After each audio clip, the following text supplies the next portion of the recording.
तो फ्रेंड, एक बार फिर आपका स्वागत है राजस्थान प्रशासन की इस सीरीज में। आज एक नए टॉपिक के साथ शुरुआत करते हैं। इसका नाम है राज्य का महाधिवक्ता। केंद्र में जैसे अटॉर्नी जनरल होता है, उसी तरह राज्य में महाधिवक्ता होता है। संविधान के भाग 6 के अनुच्छेद 165 में महाधिवक्ता के पद की व्यवस्था की गई है। यह राज्य का सर्वोच्च कानूनी अधिकारी होता है और राज्यपाल द्वारा नियुक्ति की जाती है इसकी। महाधिवक्ता की भूमिका और महत्व। सर्वोच्च कानूनी अधिकारी। महाधिवक्ता राज्य का सर्वोच्च कानूनी अधिकारी होता है और राज्य सरकार को विधि संबंधी मामलों में सलाह देता है।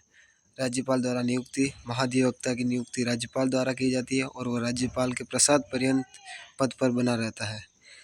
महान्यायवादी का अनुपूरक। जिस प्रकार केंद्र में महान्यायवादी भूमिका निभाता है, उसी प्रकार राज्य में महाधिवक्ता की भूमिका होती है।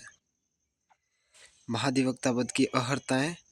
संविधान के अनुच्छेद 165(1) में महाधिवक्ता के पद की अर्हताओं का उल्लेख किया गया है। इस महत्वपूर्ण पद के लिए विशेष योग्यताएं आवश्यक है। पहली, वह भारत का नागरिक होना चाहिए। उम्मीदवार भारत का नागरिक होना चाहिए। उच्च न्यायालय की योग्यता। महाधिवक्ता में उच्च न्यायालय का न्यायाधीश बनने की योग्यता होनी चाहिए। तीसरा, न्यायिक अनुभव।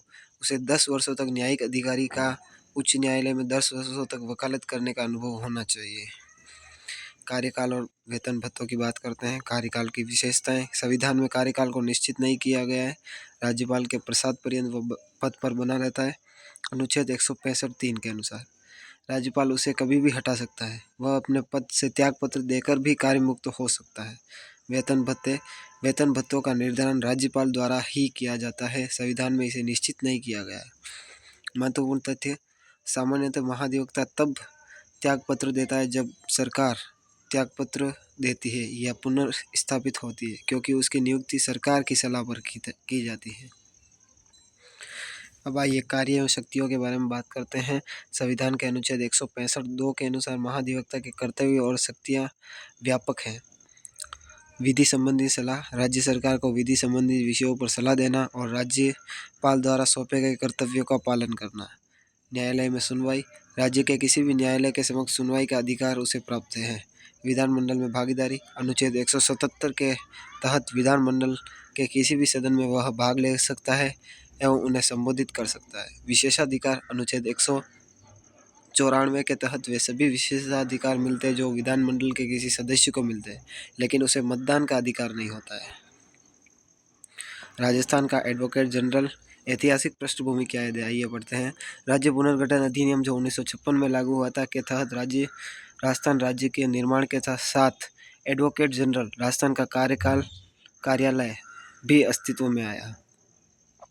पहले एडवोकेट जनरल थे श्री जी कासलीवाल। वर्तमान एडवोकेट है श्री राजेंद्र प्रसाद। मुख्य पीठ है जोधपुर, ब्रांच है जयपुर। मुख्य कार्य राजस्थान सरकार से संबंधित प्रकार के मकसद की पैरवी करना। महत्वपूर्ण तथ्यों की बात करते हैं।